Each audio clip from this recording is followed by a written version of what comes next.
usurpation tend to be balanced. I mean, this is a bit of a mess of a chart, but you know, Duncan and Malcolm, or Lear, Albany and Edgar have very powerful antagonists, but you know, the fields are basically balanced.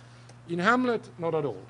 Between the Ghost and Fortinbras and the space of Claudius, there is a complete lack of equilibrium. And that's probably why the network has to rely so much on Hamlet. The balance of power is not there. Hamlet must fill the void, and he's, of course, very bitter about you know, his role in the play.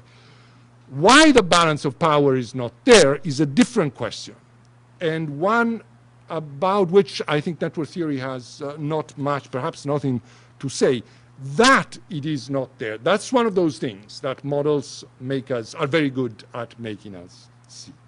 Now, considering how overwhelming Claudius' presence is in this diagram, at first sight it's odd that his removal, which we saw 2 minutes ago, should affect it so little. But I think there is a good explanation which lies in another concept of network theory, which is that of clustering.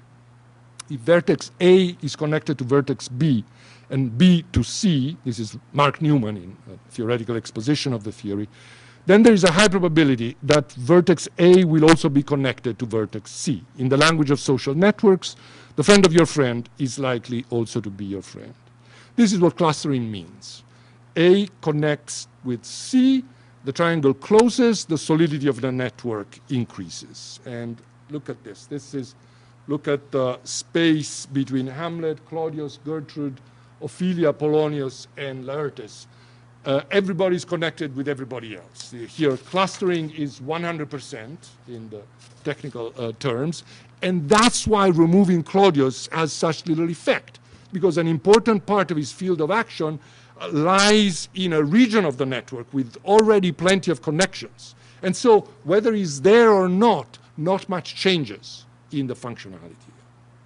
Horatio is exactly the opposite case. He's a lot less central than Claudius or Hamlet, 1.83 as opposed to 1.52, but he inhabits a part of the network where clustering is much, much lower, and therefore is more likely to disintegrate once he's removed. And in this, Horatio is an excellent gateway to the figures at the periphery of the play, the least connected characters, like those who have only one link to the rest of the network. At times it's even one sentence, really, that links them to the body of the play, which is very, very little. But if you take these characters as a group, they do, it seems to me, something quite important in the sense that they point, taken together, to the world outside of Elsinore.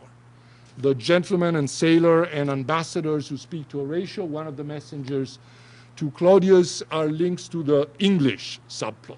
Cornelius and Volteman to Norway, Reynaldo to Laertes' France, the priest or doctor and the gravedigger to the world of the dead. I mean, it's strange threads or tendrils, as network theory likes to call them, which are not there in the other tragedies, certainly not to this extent, and they contribute to a very powerful, uncanny sensation of the play, i.e. that Elsinore is simply the tip of an iceberg, that there are many plots that go on elsewhere that actually determine what's happening on sea. It's, in a sense, geography playing a somewhat similar role to genealogy in Greek tragedy, a sort of hidden dimension of fate, horizontal rather than vertical. One rooted in myth, this in something like an imaginary European geopolitics, which many of you may think I may be exaggerating here, and I may be projecting onto this diagram Napoleon's words to Goethe at Erfurt as politics as the fate of modern man. And, you know, however, Horatio's space, look at those ambassadors, messengers, the opening scene on the battlements with the sentinels, the final scene, of course. This space really seems to announce what will soon be called not court any longer, but state. The court was a space of 100% clustering that we saw a couple of slides ago. One is always seen others and seen by others, as in Elias' model. And that court in Hamlet is really two families: Claudius, Gertrude, Hamlet, Polonius, Ophelia, Laertes. That's the core of the court. Horatio's space is much more impersonal.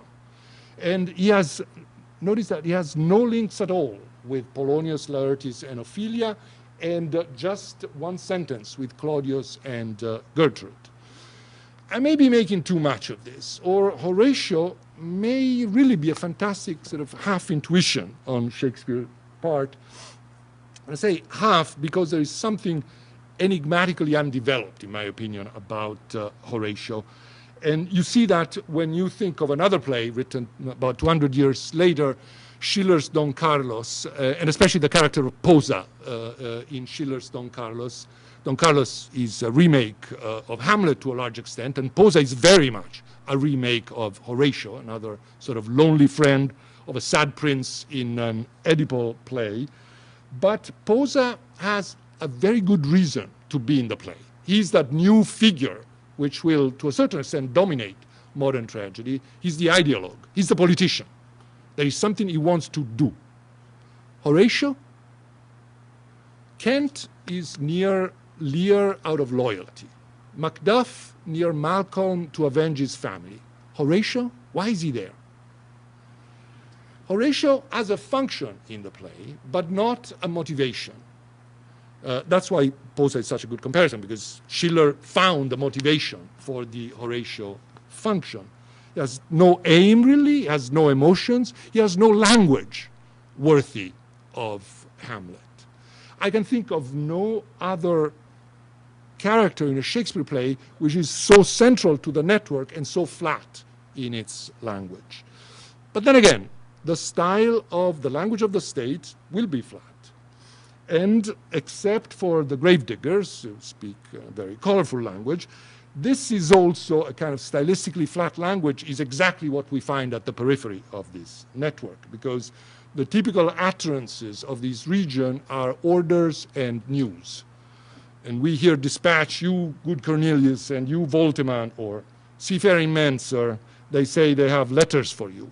And orders and news aim at reducing ambiguity and therefore inevitably lower the play's figurality rate, to use an old concept by Francesco Orlando. Conversely, as you move towards the center of the network, like from Hamlet's initial hyper-compressed replies to Claudius, to the soliloquies, which in a sense occupy, so to speak, the center of the network, as you move towards the center of the network, figurality tends to rise. And you see the possibility here that the structure of the network may have something to do to explain not just how the plot works, but how the style of a play works.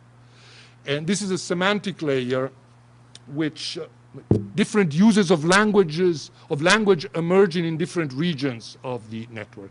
And this is a semantic layer which we hope to add in the follow-up style. When we redo, and ideally we'll just add semantic networks over these plot interaction networks. Final section of the talk.